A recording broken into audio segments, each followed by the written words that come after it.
This is the JJO Morning Show podcast with Johnny and D. Listen, rate, subscribe. Okay, now it's well known we don't have a pilot in our group of survivalists that are really not going to be surviving at all. Anyway, but a lot of people out there seem to think that they can be a pilot. In fact, there's a survey out that says that almost half of the men that you look around and see believe that they could land a passenger plane. Excuse me, let me through, by the way. Licensed pilot. No, I have no experience, but trust me, I can do this. Uh-huh. Well, it depends on what you mean by land, I think. There's varying opinions on what a landing looks like. A good landing? Everybody lives? Everybody lives. Oh, okay, that makes it tougher. So, like, here's a scenario. The speaker breaks through, right? Ladies and gentlemen, both pilots are incapacitated. Are there any passengers who can land this plane with assistance from air control? Oh. Half of you jackasses would put your hand up in the air. I'm sorry, is there a drink holder in the cockpit? That'd be great. I'll be right up. I say this so often. I'm like, just give me a third of that confidence, dude. Like, just, you know. Like, well, I mean, I'd give it a shot. I mean, it's better than not trying. I mean, would you just sit there? I'll take all the vodka. I would admit that I probably can't do it. But, I mean, if you looked around, you said, well, the pilots are dead. But if nobody's willing to give it a shot. Right. You're it. Somebody. Right. Apparently, I won't be because a bunch of the dudes on the plane are going to be ready to get after it. Right. So I don't even remember to take my trash out on Thursdays. I don't know if you want to trust me. Oh, do you take yours out on Thursday night too? Mm-hmm. Our trash day Friday too. Oh, dude. We've all heard stories of passengers who saved the day when the pilot became unresponsive.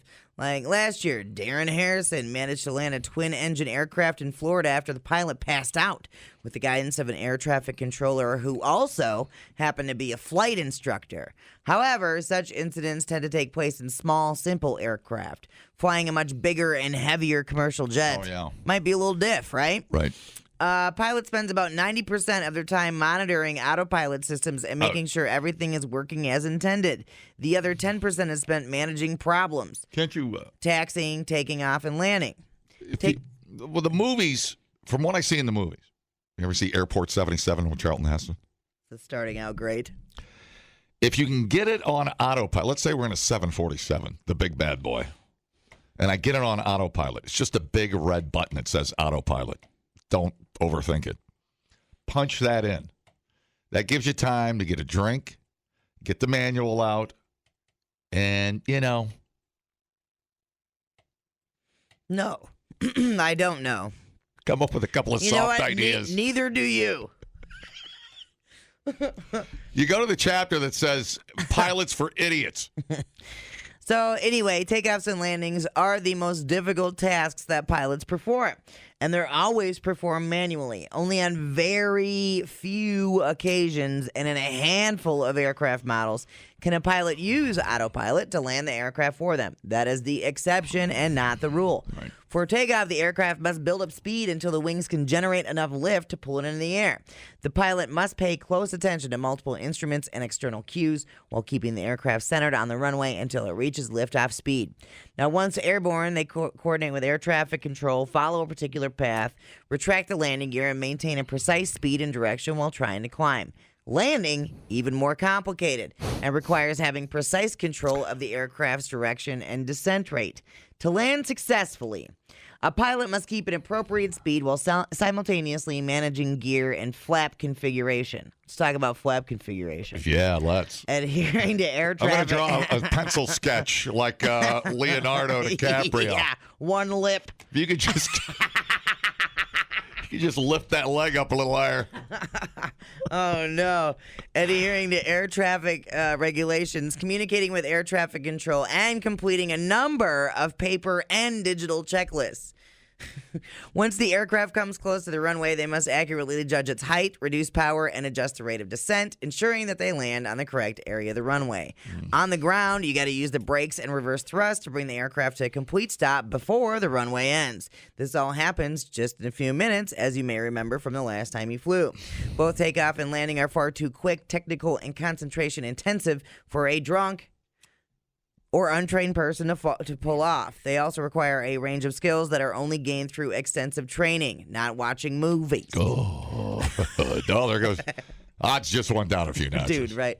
But this does add up, because this is 50% of men think that untrained men think that they can land a commercial plane. Yeah. You might remember a study we had 2 years ago. Study shows men think they're smarter than they actually are. For sure. Yeah, trust me. But until you get older, once you get older, you realize how dumb you are. There's a difference it's between crazy. confidence and landing a 100%. multi-jet engine jet. But how do you know if you don't try? Right. What's that Operation Ivy song, right? All I know is I don't know nothing. Like you reach that point where you're like, man, I thought I knew stuff and I don't, Throttle down slowly, flaps up. No, flaps down. Manage the flap, bro. Flaps down. Sorry, no. what? The flaps go. No, flaps are up when you take off. That provides lift, right? The nose up. You want the flaps down. You know the things at the bottom of the wings that keep. Well, you want the flaps open. Well, open. Always. Just true that. Landing gear is important, and then just let Mother Nature run its course. That's not. Mother Nature has nothing to do with it. You're making me feel worse about this. Yeah, I suppose. Hilarious. Oh, by the way, there are airplanes out there. I know this for a fact. There are airplanes out there that will land themselves. Small, little, singular. Somebody would have to tell me which plane it is, but I know for a fact there's a that's button. what I said in here. Yeah. Yep. What brand did you say? It didn't say, but it's a smaller plane, and it's definitely the exception and not the rule. There's very few planes that can do that. Yeah. So one of the planes that would be the one I would want. One of the planes has a parachute, a giant parachute that you can deploy if your plane craps out. That'll bring you down. Yeah. And then one's got a button, you push it, and it'll do all the work for you. You just sit there and go, oh, yeah, who's the man? That's pretty magical. Just crack the window open a little bit, light a cigar, just come in for a smooth. Who's the man, he says. The guy that invented it, I suppose. Oh, God. That's so funny. I always wanted to learn how to fly. I don't know. Yeah. It just seems like a lot of work. Yeah. My buddy Jonathan just got his pilot's license. Really? A couple weeks ago. What's he going to fly? I don't know. Yeah. I don't know. Well, I don't know. I would rather see somebody with confidence get up and go to the cockpit than somebody you got to drag up there kicking and screaming and crying. Dude, confidence is so much of life. I think confidence is 51% of landing a plane. I think Again, define landing. Are we walking away? Or are we going to just have a few yucks on the way down? Oh, no. That's so funny. Yeah, you just didn't specify. I love that. Where I had to land. I didn't know it was a contest. It's a fantastic story. Holy crap. Hello. How's it going? Hey. Hey. I got a fart powered plane. You guys want to go for a ride? Yeah, let me hear that. That's power it up. Fire it up here. Power it up. Fire it up here. Here we go. You know what the first problem would be? And this is, I think, kind of in my wheelhouse here, is running the radio to get a hold of the control tower. That I think I can do. Once you get that down, it's like cake. You just got to learn how to. Is it? You just got to find the radio. You imagine that going into Chicago? You go in there and you're like, turn it up and rip the knob off. I'm sorry, Flight 275 Heavy. What was that? You're ripping the knobs off? That's don't do that. Yeah, don't rip the knobs off. You're gonna 275. You're gonna need that knob. Don't rip it off. Yeah, you'd be like, hey, I'm gonna try an ocean lake landing in Lake Michigan. There's more room out here. I just try to feather that bitch in. Pulling a Sully. Hi, how's it going? Yes? No? Yes? No? Yes? Or no? Yeah. I don't know. Could you drive an F1 race car, do you think? All the things are on the... Slowly. Well, yeah, everything's on the steering column, yoke, whatever. All the controls. Yeah. Shifting, paddle shifting and all that. I don't know. Maybe. I think I'd probably stall it 2 or 3 times before I got going. I think I'd have a better chance at getting the car to go forward than I would to get the plane on the ground. I'll say this and wrap it up. When we were up at Skinner Transfer, her and I got to get in the 18-wheel simulator machine. Oh, hell yeah. And we killed dogs, cats, people, ran over cars, crushed minivans. Yeah, the learning curve is pretty steep there. We couldn't even get around. We couldn't even turn a corner in an 18-wheeler without taking out families. Yeah, it was not pretty. People, relax. What a complete waste We are killing it online. Have you guys checked the comments? of cyberspace. Smoke That Skin Wagon says, you guys are killing it. The JJO Morning Show Podcast. We're internet sensations. Johnny and D, nowhere but JJO. Man, I don't know what Marty's down there in Florida drinking, sitting on the beach, but he needs to keep on sipping it. It's so good. They have I don't know what the new record's called. I don't know. We don't talk anymore. But I know that's not the name of it. But I know it's on pre-order. If you want to go to lonelyones.net, you can pre-order their new record. Do you have a clue? I have no idea. No. I don't have that Do you want information. me to ask him? I don't have it available. Yes, if you can, please. Like All right. He's probably at the pickleball court in Orlando I'm going to just call him right now. playing some stuff. Give me his number. Just give me his number. Okay, here, I'll write it down. Screw it. Son of a bitch. You're just going to call Marty. This never turns out well. It doesn't. You should play some background music. Here. Load up. Okay, 4's up. Need some elevator music. Yeah. I'm working on it. You have Rupert Holmes, by the way? Let's see. As you can tell, this is not a planned event. No. I'm going to be like, we are calling. Oh. Forget waking him up. I can't even dial the number. Sausage fingers. It's my old porn name. He's all hands. No, he's not. He's all sausage. Fingers. It was like the thing in the Addams Family. Is the only thing What's going on? Hi. Marty McCoy! Dude, we are just sitting here talking about our love for you, the band, the boys, the whole idea of rock and roll. And I'm like, let's call that. We're on the air, by the way. I said, we just played your new. We just played "Don't Cry for Me," and I said, whatever he's down there on the beach drinking, he needs to drink more. Yeah. Because that is rock, dude. I think it's Diet Coke. Love that song, man. Tell me about the song. Tell me about the genesis of that song. So, I've had a pretty awesome life, and the genesis of the songs, if I died tomorrow, I would be pretty satisfied with everything. I'm not ready. I'm going to live forever. I'm not ready to call it quits. But if something happened, I was just gone tomorrow, I'd be like, oh, it was a pretty good run, really. Marty, I've seen how much you drink at Stormy's. You're not going to live forever. Well, I've cut it way back. I know. Just giving you a hard time. And how are you, by the way? I'm sorry to interrupt your life in Florida, but how are you? I'm awesome. I am at a photo shoot right now with my girlfriend at 7:30 in the morning for her counseling whole setup thing. So yeah, I'm up early and doing my part for the relationship. She is, if I may be so bold, lovely, my friend. She is lovely. She is. She's getting ready to get in the car right now. You should say that again. Hang on. Yeah. Well, she's lovely and she's very smart too, which is amazing. And she's funny. Hey, put her on the phone. She is. What's her name? Her name's Bree. Bree, you're on the radio. Hey, Bree. Hey, Bree. Hi, Bree. Bree. That was the car door. I think that was the car door. Am I talking to Bree?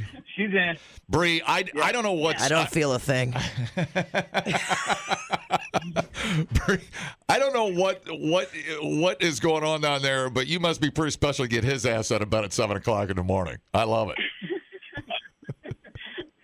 What is your photo shoot? What is the photo? Can I ask? Am I being nosy?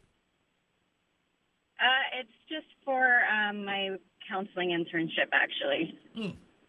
Okay. And then you'll be modeling what? What will you be I modeling? think it's a headshot, isn't it? Yeah, it's just for the website. Yeah. Oh. Yeah, she's a counselor. Tell them what style. So it's like a business card. It's like a website photo. Is that what it is? Yeah. All right. Hey, if I could get a couple of copies of that for my private collection, I'd appreciate it. What? Never give him anything. Never give him anything. I'll see what I can do. Too soon. Hey, so my initial question was, I know the new record is on pre-order. Do we have a name for the record? Are we out of the loop on this, or am I forgetting? What's happening? What's happening? It's self-titled, like any classic rock band. Yeah. It's a self-titled record. That's what I'm talking about. That's what we should do with our next CD. Well, I feel like an idiot for even asking. we just have 4 opinionated dudes Yep. and with their own ideas. So I was like, just call it The Lonely Ones and put it out. Everyone wants to talk about for hours and hours and hours and weeks of what we should call it and what direction we should go. And I'm like, just put the thing out. Come on. Right. I struggle with that with this one, too. He's like, we need a name. We need a title. We need a name or nothing's going to happen. And I'm like, we just need to do it. Just do it. Just put it out. Let's go. So you being in Florida and the band being in other places, but now that we have all this space age technology, is there any barriers in communication or getting the work put in on both ends now? No, absolutely not. So one of the reasons we came to Florida for BrO was because the psychedelic counseling stuff was kind of wide open down here, and the flights back to Ohio were an hour and 40 minutes and cheap. Ah, nice. Well, it looks like you're very happy and comfortable down there, dude. I'm very pleased for both of you. We're loving it. Did you ever see yourself being a Floridian, or was there just that's just how the relationship's going in that direction? So, no, both of us are from West Virginia, and being from West Virginia, your redneck dream is to one day live in what we call lower middle class California, which is Florida. That's fantastic. And then you got the redneck Riviera. That's a little further west. You got all your bases covered. Yeah. I mean, as a West Virginian, I speak for both of us. Florida is the dream. Yeah. So it didn't take very long. We were acclimated quick. I'm going to have my mom is not far from you. I'm going to have her bring a meatloaf over to you and BrO one of these nights. She lives in the greater. Yeah. So you'll love it, dude. You'll love her. So I'm in. Tell her to hit me up. You got my number. All right. Listen, Like that you pretend you don't talk to his mom on a regular basis. She asked about you. I tell her you're well. The laugh betrays him. Listen, we'll let you do your stuff. We love you. We miss you. And congrats on the new record. And it's just off to a great kick-ass start. Yeah, I love. Go ahead, sir. We're just here for you no matter what, all the time. We're your biggest fans, your biggest advocates. We will always have your back, dude. I love you guys so much. Thanks for playing the new song. It means the world to us, and we'll see you guys soon. I think February 10th. Yeah, February 10th we're going to be playing in Madison at the Red Zone. So we'll kick ass. We'll be back, guys. Awesome. Just in time for Valentine's Day. Something like that, yeah. That's good. And so Johnny, don't go golfing, man. Come on. He's golfing today, actually. Yeah, I'll get it out of my system. It'll be too cold to do any of that stuff. All right, I'll talk to you soon. Thanks, buddy. Be safe. All right, love you guys. All right, love you guys. See you, buddy. We thought uploading to the cloud was something completely different. The JJO Morning Show Podcast. Johnny and D, JJO.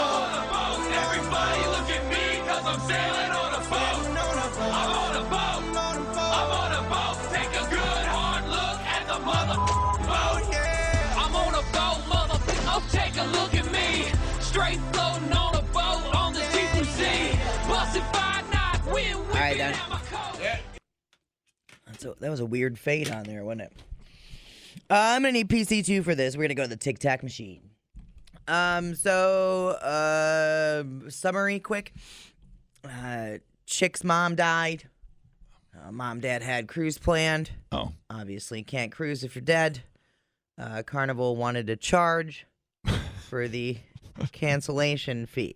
The cancellation fee? Yeah. For the dead broad? For the dead broad. Oh. TikTok, please help me get this to the right people. I'm kind of using this as a last resort. I don't know what else to do, but I cannot accept the answer I've been given.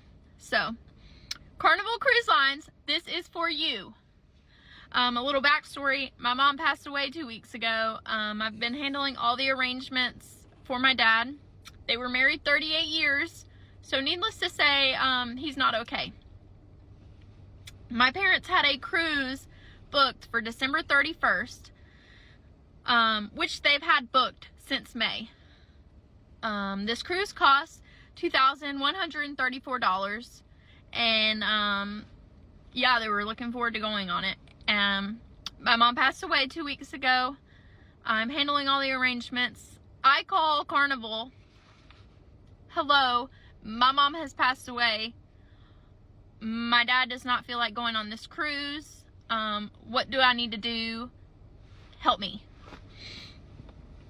So sorry for your loss. But since your mother did not purchase Carnival cruise protection, it's going to cost you $1,371 to cancel this booking.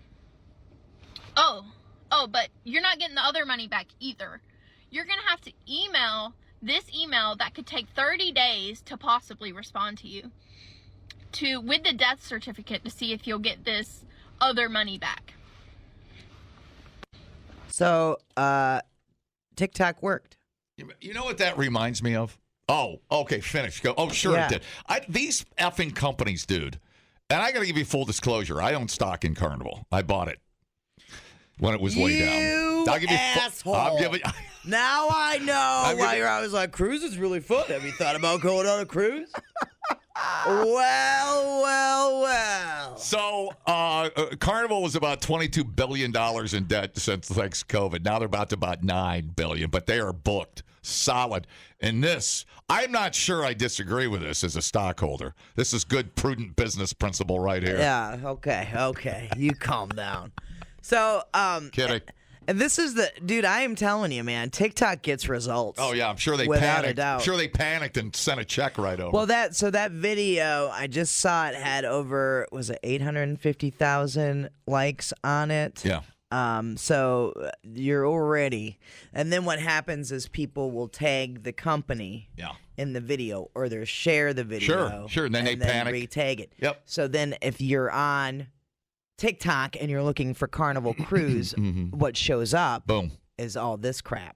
So it behooves them to take care of it. I don't know why companies are so bad at that PR. They're so bad at that. When all you got to do is... that person is just doing that. That person on the phone is just doing exactly what they were trained to do. It's in the script. Yep. It's in the contract. I get it. She bought the bad refund or no refund, whatever thing, whatever. I get it. Technically, as per the rules, right. That is true. So, all right, here we go. Hey, TikTok, I just wanted to provide a Carnival Cruise update. It's been less than 24 hours, but y'all did the thing. We did get Carnival's attention, so I just want to say thank you to everyone that tagged them, commented, shared, liked. It did blow up, and we did get their attention. For everyone that told me to reach out John Meade, thank you. He was a great help. And he was very quick and empathetic, and he had actually lost his mom a couple months ago, so I think he was feeling some type of way about it as well. Yes. I heard from Julia. She's the executive resolutions officer for Carnival. She called me and said that John had reached out, and my dad will be getting a full refund in 1 to 3 business days. It's very overwhelming just because it happens so quick. But yeah, so Carnival is doing the right thing, and I'm going to help my dad. That's awesome. Dude, did you hear her say that Julia got a hold of her? Yeah. Fixed everything? That's like Julie from the Love Boat. Julie, what was her last name? McCoy. I don't. Yeah. We just had Marty McCoy on. Wonder if he's related to Julie McCoy. Weird. A fictional character. Shh. Yeah. Shh. Okay. Don't ruin it. The chief resolutions officer. Yes. Once it hits social media, they're like,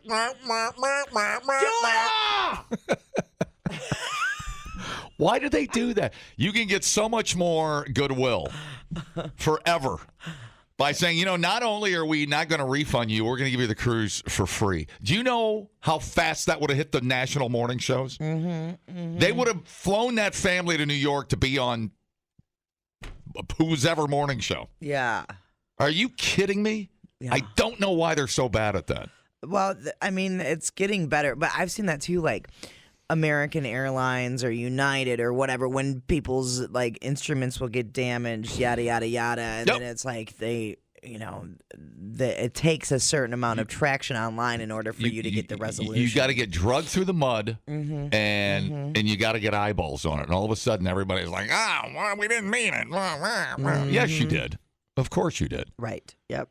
That reminds me of Ferris Bueller's Day Off, when Ed Rooney said, when he was talking to Ferris, and Ferris was Sloane's dad, fake dad, on the phone call. Yeah. And he goes, I'll tell you what, you drag her old bones down here and show me the body, and I'll release Sloane. Yeah. That's kind of what Carnival was doing. You drag her body down here, and we'll give you a refund. That's weird you bring up Ferris Bueller, because Alan Ruck just got sued for negligence in that Hollywood crash. I saw that. He ran into the pizza place. Yeah. Yeah, I had to look into that. That they want their wall fixed. I get it, dude. I get it. I do know that I think we take those trips. It's like there's a clause to the clause to the clause that says even trip insurance isn't 100%. No. It's weird, dude. Right. Somebody needs to fix that too. You get like COVID, just for example, comes up 5 days before the trip. Yeah. Boom. Right. But in the very, very fine print, there's a thing that says except for COVID, whatever. Yeah, and then, even like those warranties you can get on, like the 1 or 2 or 3 year warranty on an electronics that you buy at name the big box store. Even those it's like you take it in and they're like, oh no, this isn't covered. Yeah, it just sucks. Trying to think, we were going to go to Mexico to get married. But then COVID hit, of course, and then or had been hitting. And then I got uninvited. It's fine. Listen, if you keep this up, you're not going to get invited to the next wedding I have. You got to quit, dude. There's probably 2 or 3 more in my future. You need to calm down. I'm going to squeeze you into one of my weddings. I swear to God. You just hang on. Wait it out. No, what was it? So we were going to fly out of Chicago, and blah, blah, and go to Mexico and get married. The airline, I think, canceled our flight, and the only reason we got a refund was because Mexico's resort shut down.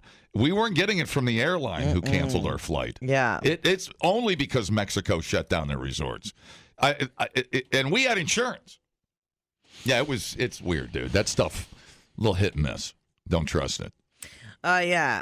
If the word insurance is anywhere in it, I do not trust it. Yeah, I think that's how it went. I might have it backwards. I'm sorry, what? Huh? I'm so glad. I'm glad it got resolved for her. And this is the power of TikTok, bro. There's another cruise cancellation. Did you see this?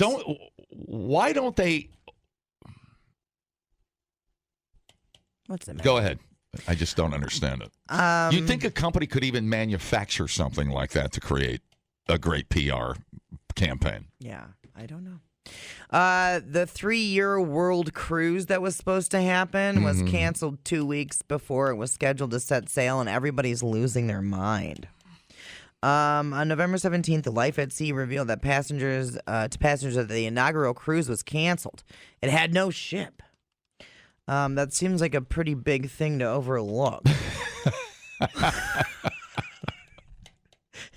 Right? The company vowed to refund those who signed up for the cruise. The cost ranged anywhere from $30,000 a year for a standard interior cabin. Did you want the trip with the ship, or did you just want the trip? Okay. Just the idea of the trip. We don't have the ship. You can also go all the way up to $109,000 a year for a luxurious suite with a large balcony. BrO International, which owns Life at Sea, officially started accepting bookings for the first of its kind world voyage aboard its MV Gemini ship. That was on March 1st. Later, they decided that the vessel was too small for the cruise. Instead, Life at Sea planned to buy a larger ship, the Ada Aurora, or whatever, which was set to be renamed the MV Laura. After telling its passengers that the sale was taking longer than expected, news broke that another cruise company, Celestial Cruises, how many cruise companies are there, bought the ship on November 16th. The following day, Life at Sea's former CEO, Kendra Holmes, who had resigned just days before the sale fell through, informed guests that the cruise was canceled. Holmes relayed the information in a 15-minute video given to passengers. That sounds like a Ponzi scheme. Did you say 3 years? Yeah. Oh, my God. So $30,000 a year or $109,000.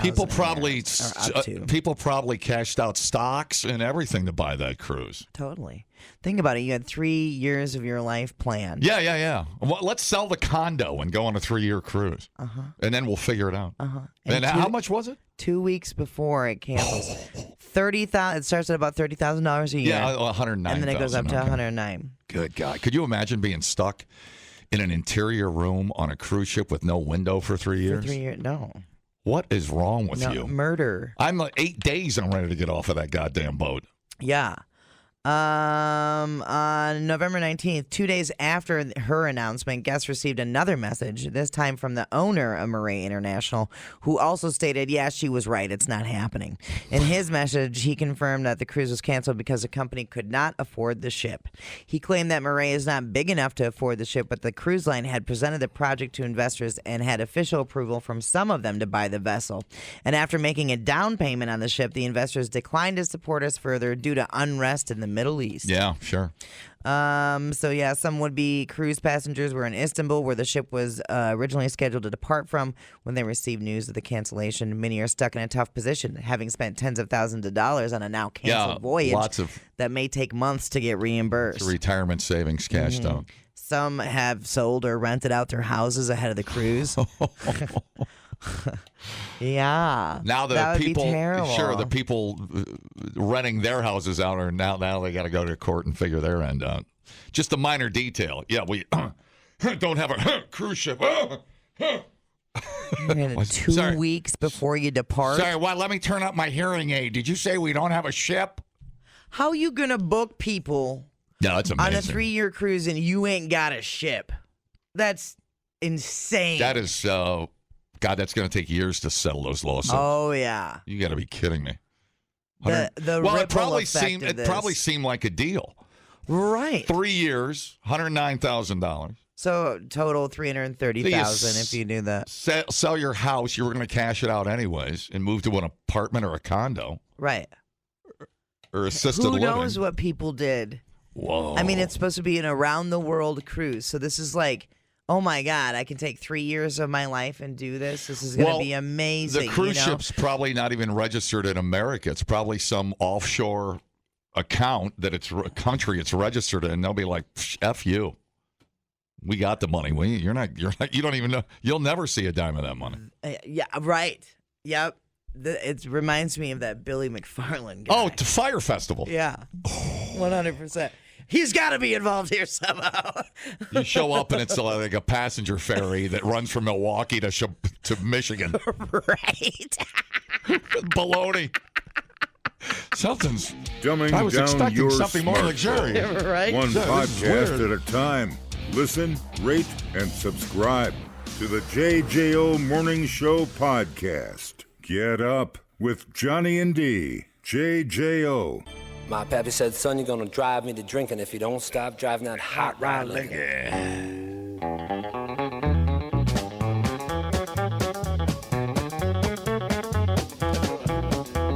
Have you heard the story of the hot rod race when the Fords and Lincolns was setting the pace? That story is true, I'm here to say I was driving that Model A. Okay, this is not a shot at you, so I know how defensive you get. I can take it. Okay. All right. Unless you're making fun of my shirt. Then we're going to have a problem. My favorite shirt. A new study looked at how we perceive people based just on the type of car that they drive. Here we go. Found a luxury automobile really can give you a leg up. Researchers found that when someone's got an expensive ride, other people assume they're higher up in the social hierarchy. You are here to prove them wrong. Lower tier. Pretending to drive a nice car. Bottom feeder. Pretending to drive a nice car. People tend to think, yeah, they're probably an important person with an important job or at least a lot of money. Well, you can get a used Land Rover for $15,000. It's not that tough. It's decent looking, you know. Yeah, the problem is... Can't get a Porsche, but you can get a Land Rover. You can't get a cheap just the Porsche. maintenance stuff on it. Oh, sure. So, like, when you have a vehicle that you have to go to a certain place... Right. In order to get it serviced, and let's say, I don't know, like an oil change is $275 or yes. whatever. Yeah. Like that's when people, because of the maintenance stuff, you're like, they must be well off because an ordinary schlub Thanks. would be like, oh, well, I can't afford more than $80 for an oil change, you know, or whatever. So anywho. That's Mr. Schlub to you. He likes Schmubway. Schmubway. Doesn't that sound delicious right now? Schmubway. Not 12 inches, 11 inches of Schmubway. Well, now you can buy 3 more inches. You can? Yeah. What?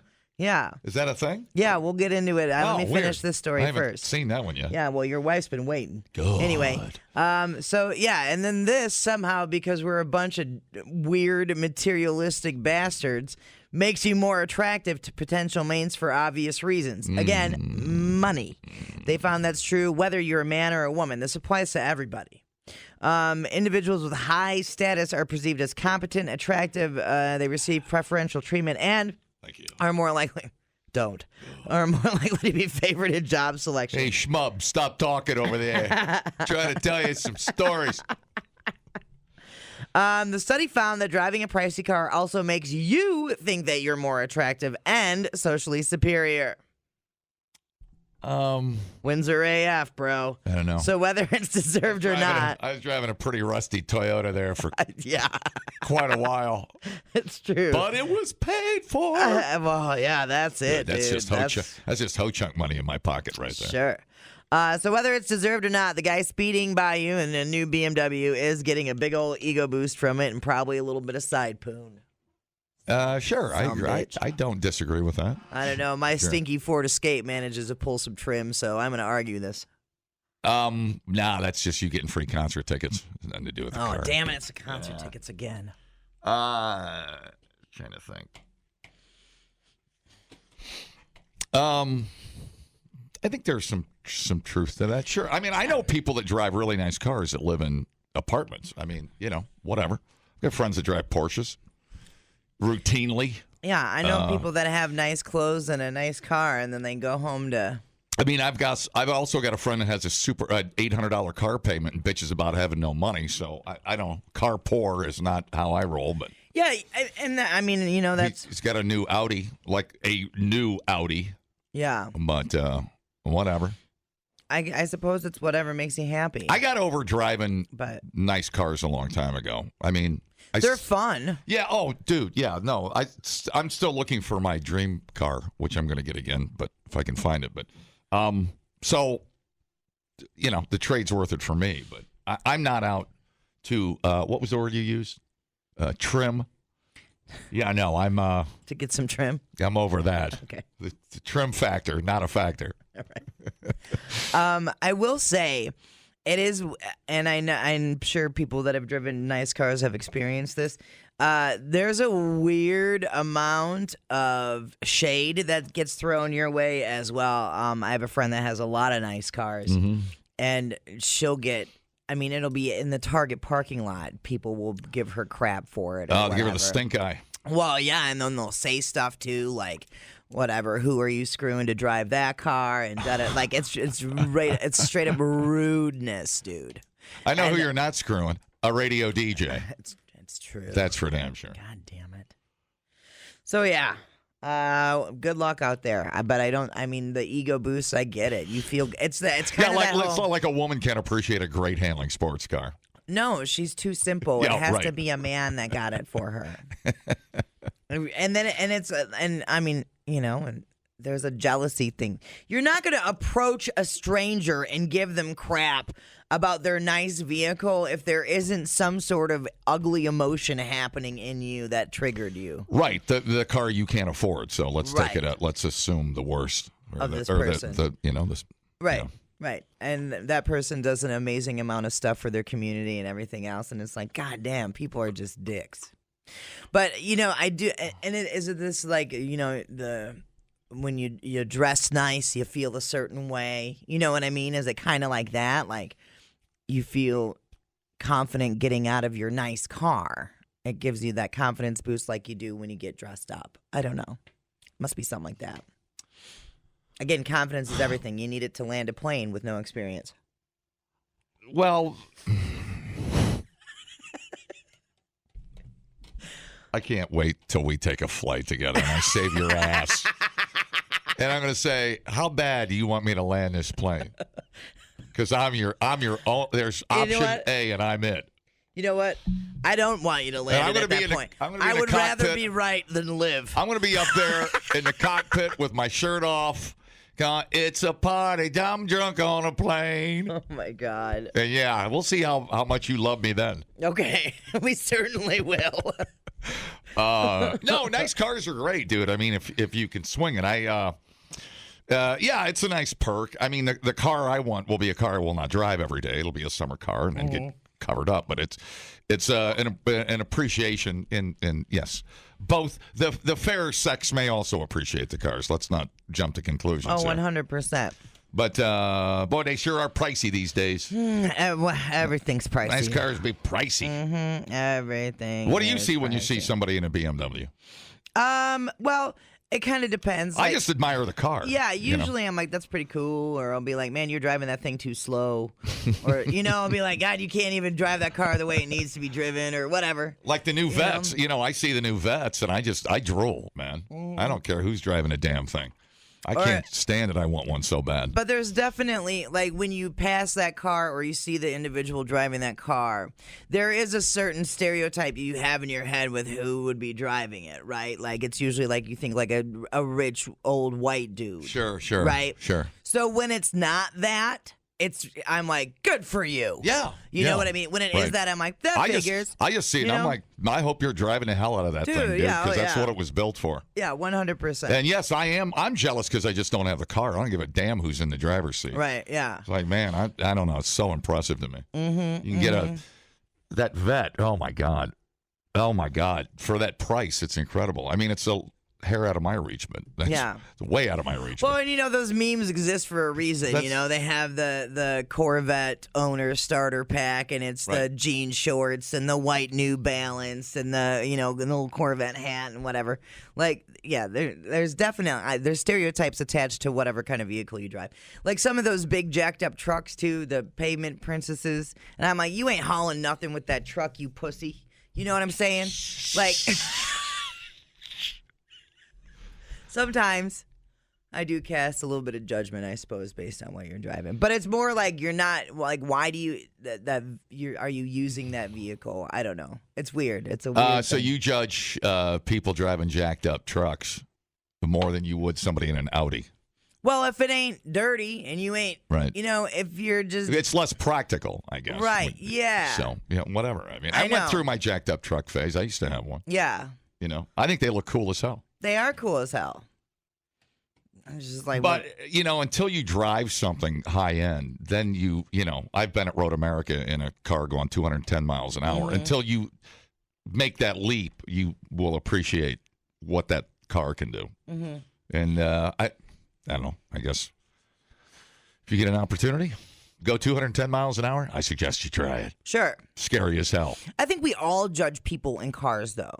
You know what I mean? Like the other night on the interstate, there was this. It was an older model Challenger tailgating this whatever Chevy sedan in front of it.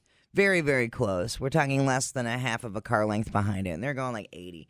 And the Challenger has no license plates. There's rust coming out of the back end of it, like the trunk area. Yada yada yada. You damn right. I was like, I know who's driving that.